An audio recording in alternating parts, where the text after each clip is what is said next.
Telugu Desam party senior నాయకులు రాష్ట్ర అధికార ప్రతినిధి రఫీ గారు. గుడ్ మార్నింగ్ అండి. Good morning. రఫీ గారు, ప్రధానంగా ఓట్లు ట్రాన్స్ఫర్ అయ్యే ప్రక్రియ సక్రమంగా సాగుతుందా ఒక అంశం అయితే, రెండు ఇప్పుడు హనుమంతరెడ్డి గారు స్పష్టంగా అడుగుతున్నారు, అసలు ఎందుకు ఓట్లు వేయాలి కూటమికి, ఏం సాధించారని ఓట్లు వేయాలి చంద్రబాబు నాయుడు గారికి, దేనికి వేయాలి, రీజన్ ఏంటని అడుగుతున్నారు.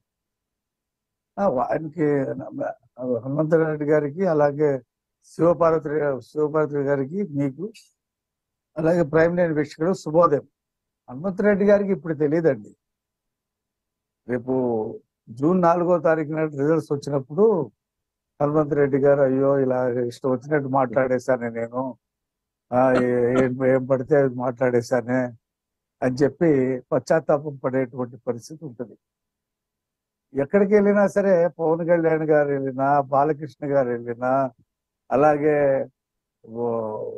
చంద్రబాబు గారు సతీమణి భువనేశ్వర్ గారు వెళ్ళినా, లోకేష్ గారు వెళ్ళినా, చంద్రబాబు గారు వెళ్ళినా పోటెత్తుతున్నారు జనం.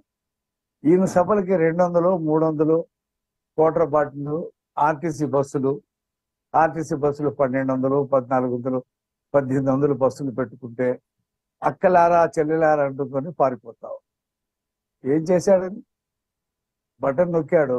ఇవాళ పిల్లలు తల్లిదండ్రులు సర్టిఫికెట్లు ఇవ్వక ఆస్తులు తాకట్టు పెట్టుకొని సర్టిఫికెట్ తెచ్చుకుంటున్నారు. బటన్ నొక్కితే డబ్బులు రాలా. కానీ కాలేజీ యాజమాన్యం మాత్రం మీరు ఫీజు కట్టిన తర్వాతే, మీకు బకాయి కట్టిన తర్వాత ఇస్తా ఉంటుంటే ఒక ఆమె గురి కూడా వేసుకోవడానికి గ్రౌండ్ స్థాయిలో అలా ఉంది పరిస్థితి. 9 సార్లు కరెంట్ ఛార్జీలు పెంచాడు. నేను మీకు ఏదో ఇచ్చానంటే ఏమి ఇచ్చావు పోవయ్యా అని చెప్తా ఉన్నా. ఈయన ఎవరి మీద అయితే పథకాల మీద, లబ్ధిదారుల మీద నమ్మకం పెట్టుకున్నాడో వాళ్లే చెప్తున్నారు. ఆటో వర్కర్ ఏం చేశాడయ్యా, మాకు పక్క రాష్ట్రం కంటే 10 రూపాయలు 12 రూపాయలు డీజిల్ పెట్రోల్ ఎక్కువ మా దగ్గర పిండేసి చలాలు రాసి 10,000 ఇస్తాడు సంవత్సరానికి. అది 2 లక్షల మందికి ఇస్తాడు, 6 లక్షల మంది ఉంటే మా దగ్గర మాత్రం మొత్తం లాగేస్తున్నాడు అని చెప్పేసి వాళ్ళు రోడ్డు మీదకి వస్తా ఉంది. నిరుద్యోగులను అడిగితే ఏం చేశాడు, జనవరిలో క్యాలెండర్ ఇస్తా అని చెప్పేసి చెప్పాడు. ఇవాళ రమ్మని చెప్తామంటే ఆ బస్సు దిగడు, పైన ఉంటాడు, చుట్టూ పోలీసులు ఉంటారు. ఎక్కడ పడితే అక్కడ బస్సు మీద ఉంటేనే రాయితో దాడి చేశారు, బస్సు దిగితే ఆయన ఏదైనా చేయాలనేటువంటి అరాచక శక్తులకి అవకాశం ఇచ్చినట్టు ఉంటుంది కదా. నేను చెప్తా, రాయి దాడి చేయాలా, ఏం చేయాలా, అది డ్రామా. వాళ్ళే చేసుకొని పూలదండ వేసేటప్పుడు ఘాటు లేదు, పూలదండ ఇలా అనేటప్పుడు ఘాటు వచ్చేసింది. ఇద్దరికి పెద్ద డ్రామా. జనం నమ్మలా. జనం ఎంత చేసినా నమ్మలా. ఇప్పుడు బోండా ఉమా ఏదో కుట్ర పన్నాడు అని చెప్పి ఆ పిల్లల చేత వాళ్ళ ఆ వడ్డెర కులానికి చెందిన వాళ్ళతో చేయించాలని చెప్పేసి ఏదో చేస్తా ఉన్నారు. డ్రామా. ఒక పక్కన ఈయన నిజ స్వరూపం ఏంటో ఆ చెల్లెళ్ళు ఇద్దరు చెప్తా ఉన్నారు. ప్రతి ఊరు తిరిగి చెప్తా ఉన్నారు ఆ నిజ స్వరూపం. ఈ రకమైనటువంటి వ్యక్తిని మీరు ఎన్నుకుంటారా? మా తండ్రి పేరు చెప్పుకొని మిమ్మల్ని మోసం చేశాడు, ఈ రకమైనటువంటి హత్య రాజకీయాలకి, అవినీతికి పాల్పడ్డాడని సొంత చెల్లెలు, రక్తం పుచ్చుకుని చెల్లెలు చెప్తా ఉంటే జనం తండోపతండాలుగా వస్తా ఉన్నారు. కాబట్టి వాళ్ళ రాష్ట్రంలో ఏం చేయాలి? నిన్న శ్రీరామనవమి, మొన్న ఉగాది, ఆ 2 రోజులు కూడా చంద్రబాబు నాయుడు గారు మిగతా వాళ్ళు ప్రచారంలో ఉంటే ఈయనకి శ్రీరామనవమికి రెస్ట్. జనం రాదు కదా. ఇలాగ ఒకరోజు ఆగినా 5 కోట్లు ఆగినట్టే కదా. ఒక్కొక్క మీటింగ్ కి 5 కోట్లు ఖర్చు. ఎందుకు? 1800 బస్సులు, మామూలు వ్యవహారాలు కాదు, చికెన్, మందు, బిర్యానీలు, కోటర్ బాటిల్. శ్రీరామనవమికి రెస్ట్ ఈయనకి. కాబట్టి ఈయనకే అనిపిస్తుంది జగన్మోహన్ రెడ్డికి, ఈ ఎన్నికలు ఎప్పుడైపోతాయిరా బాబు, నేను లండన్ వెళ్ళిపోదాం, ఇక వచ్చేది ఉండదు. ఎందుకంటే పోయినసారే లండన్ వెళ్ళినప్పుడు విమానం నిండా డబ్బులు తీసుకుని కదా. ఇక వచ్చేది ఉండదు. ఉన్నాను కాబట్టి, ముఖ్యమంత్రిగా ఉన్నాను కాబట్టి, ఎన్నికల్లో పోటీ చేయాలి కాబట్టి పోటీ చేస్తా ఉన్నాను.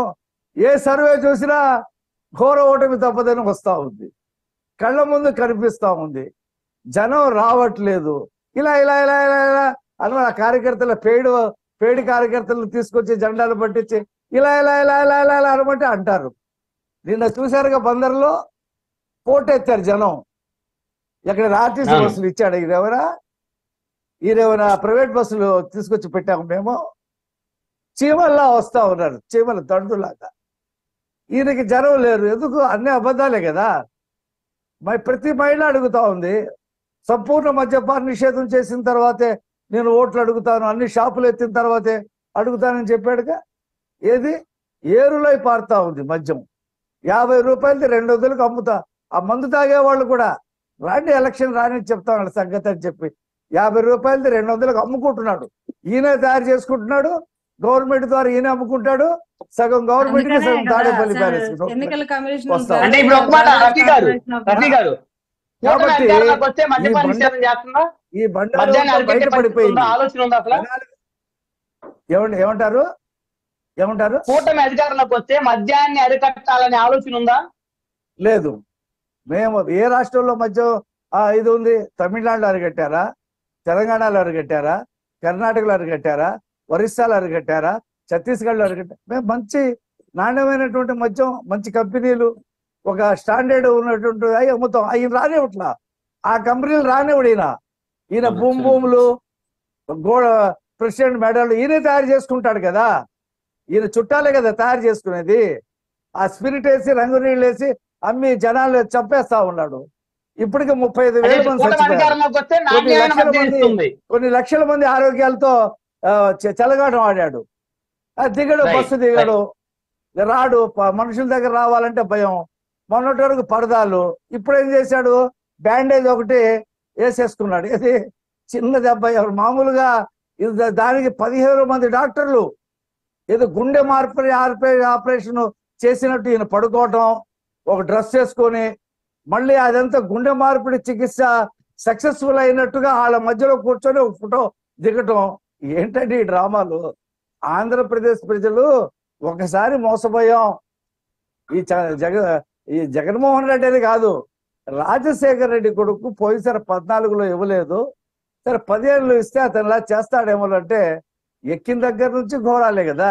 ప్రజావేదిక కూల్చిన దగ్గర నుంచి కూల్చటాలు, పోలవరం కూల్చటాలు, ప్రతిదీ రాజధాని కూల్చటాలు. నిన్న చివరికి రాజధాని మోడల్ ఉన్నటువంటి ఆ నమూనా కూడా కూల్చిపడేశారు. విధ్వంసం, కూల్చటం, దోపిడీ, అవినీతి, హత్యలు, మానభంగాలు, ఇదేగా ఈయన సాధించింది. జనం ఇవాళ వెయిట్ చేస్తా ఉన్నారు. ఇవాళతో స్టార్ట్ అయిందండి. ఇవాళ 18వ తారీఖు నామినేషన్లు ఇవాళ స్టార్ట్ అయింది. 18వ తారీఖుతో ఇక కౌంట్ డౌన్ స్టార్ట్ అయింది. ఇక 25 దాకా నామినేషన్లు వేస్తారు. ఇక 4 సంవత్సరాల 10 నెలలు ప్రజలు భరించారు ఈ మోసగాడి పరిపాలన. ఇక అవసరంలా, ఇక నామినేషన్ ప్రక్రియ స్టార్ట్ అయింది కదా. ఇక 25 దాకా నామినేషన్లు వేస్తారు. ఆ తర్వాత విత్డ్రాలు ఉంటాయి. మే 13న మాత్రం ఇక అయ్యగారిని ఇంటికి పంపించే కార్యక్రమం చేస్తారు. ఇవాళ పరిస్థితి ఏంటయ్యా అంటే అతనిది డబ్బులు పంచిపెట్టి దోచిన డబ్బులు ఉన్నాయిగా, 5 లక్షల కోట్లు దోచేశాడుగా ముఖ్యమంత్రి అయిన తర్వాత.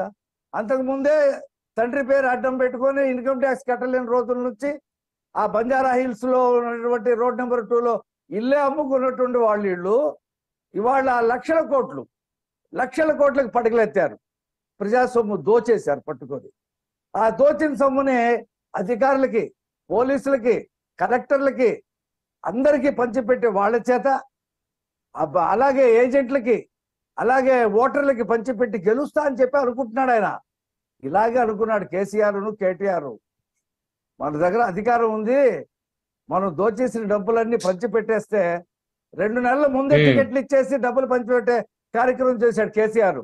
తెలంగాణలో ఒక్కొక్క సీట్లో 50,000 మెజార్టీ ఎమ్మెల్యేలకి చిత్తుగా ఓడిస్తే ఇప్పుడు శాపనార్థాలు పెట్టుకుంటూ కూర్చుంటున్నారు వాళ్ళు. ఇప్పుడు పడిపోద్ది, అప్పుడు పడిపోద్ది అది చెప్పి. ఈయన పరిస్థితి అంతే. ఈయనకి చెప్పాడంటే అండి, వాళ్ళిద్దరు చాలాసేపు మాట్లాడారు, నన్ను కూడా మాట్లాడు. ఈయన ఓడిపోయిన తర్వాత తుంటెరికి హాస్పిటల్లో చేరాడు కదా. ఈయన వెళ్ళాడు ఆయన పలకరించడానికి. వెళ్తే జగన్మోహన్ రెడ్డి అధికారం ఉన్నంత వరకు ప్రజలు ఎవరు కనిపించరు, నోటిఫికేషను ఎన్నికల షెడ్యూల్ వచ్చిన తర్వాత నాకు తెలిసిపోయింది నేను ఓడిపోతుంది, ఎక్కడికక్కడ ప్రజలు తిరుగుబాటు చేస్తున్నారు అది అని చెప్పి. ఇవాళ ఆంధ్రప్రదేశ్ తెలంగాణలో 10% నుండి ఇక్కడ 100% ఉంది ప్రజా వ్యతిరేకత. అక్కడ ఒక 10 కారణాల్లో ఆయన ఓడిస్తే ఇక్కడ 100 కారణాలు ఈయన ఓడిస్తా ఉన్నారు.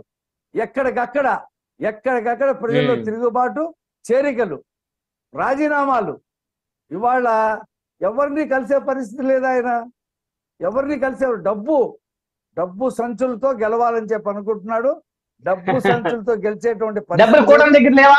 కూటమి నేతల దగ్గర డబ్బులు లేవా రఫీ గారు? ఏది కూటమి దగ్గర ఉంటే ఆయన పట్టుకోమన్నాడు. ఆయన పోలీసులు ఉన్నారుగా, కూటమి నేతల దగ్గర డబ్బులు ఉంటే ఎవరి డబ్బులు వాళ్ళు ఖర్చు పెట్టుకుంటున్నారు, ఎవరి వ్యాపారాల్లో. ఇప్పుడు భారతీయ జనతా పార్టీ కూటమిలో కలిసింది కదా, మరి జగన్మోహన్ రెడ్డి గారు డబ్బులు ఖర్చు పెడితే భారతీయ జనతా పార్టీ మరి వాళ్ళు నిజంగా కాన్సన్ట్రేషన్ చేస్తే ఇవి కూడా పట్టుకోవచ్చు. అది కాదండి, ఈయన చేతిలో వాళ్ళ పోలీస్ వ్యవస్థ అంతా ఈయన చేతిలోనే ఉంది. ప్రతి ఎస్ఐకి డబ్బులు ఇచ్చేశాడు, ప్రతి కానిస్టేబుల్ కి డబ్బులు ఇచ్చేశాడు, స్టేషన్లు కొని పడేశాడు. వాళ్ళందరూ ఆయన కోసం పనిచేస్తున్నారు. ఎన్నికలు కోడ్ వచ్చినా సరే. ఆ ప్రవీణ్ ప్రకాష్ మేము వెళ్ళి 2 సార్లు ఇచ్చాం ఏది ఎన్నికల సంఘానికి. ఇప్పుడు నిన్న ఆర్డర్స్ ఇచ్చారు నువ్వు పెడతానికి. ఏం జవాబు చెప్పాడంటే తెలుసా మీకు? ప్రతి సంవత్సరం పెడతాం సార్ ఈ మీటింగ్లు అన్నాడంట. ఏ సంవత్సరం పెట్టావా నువ్వు? పేరెంట్స్ మీటింగ్లు, జూమ్ మీటింగ్ ఏ సంవత్సరం పెట్టావు? ఇప్పుడు పెట్టుకోమని చెప్పాడు ఆయన. ఎప్పుడు? మే 13 తర్వాత పెట్టుకోమన్నాడు. ఈయన పెట్టడు, అవసరం లేదు మే 13 తర్వాత. ఏదో ఈ డబ్బులకి అలవాటు పడిన ఆఫీసర్లు తిరిగి జగన్మోహన్ రెడ్డి అధికారంలోకి వస్తే దోచుకుందాం, బ్రహ్మాండంగా దోచుకుందాం, ఈ అవకాశం మళ్ళీ ఇంకా రాదనేటువంటి పద్ధతిలో ప్రభుత్వ యంత్రాంగం తయారైంది. ఇవాళ రకరకాల కారణాల చేత పథకాలలో తీసేసినటువంటి లబ్ధిదారులు లక్షల్లో ఉన్నారు. బటన్ నొక్కితే డబ్బులు పడిన వాళ్ళు లక్షల్లో ఉన్నారు. రైతు భరోసా ఇంతవరకు పడలేదని చెప్పి చుట్టూ తిరుగుతా ఉన్నారు రైతు భరోసా కేంద్రాల దగ్గర. అంత మాయ, మోసం. రాజశేఖర రెడ్డి బొమ్మ పెట్టుకుని మోసం చేశాడు. ఇప్పుడు నవరత్నాలు పెట్టుకుని మోసం చేస్తే జనం నమ్మే పరిస్థితిలో లేరు. 13వ తారీఖు నాడు పొద్దున్న నుంచి స్టార్ట్ అవుద్ది. ఇక ఆ తర్వాత నేను చెప్తున్నాను చూడండి, ఎన్నికలు అయిన తర్వాత కౌంటింగ్ రోజుకి జగన్మోహన్ రెడ్డి ఉండడు, లండన్ వెళ్ళిపోతాడు. అక్కడే ఉండిపోతాడు, ఇక రాడు.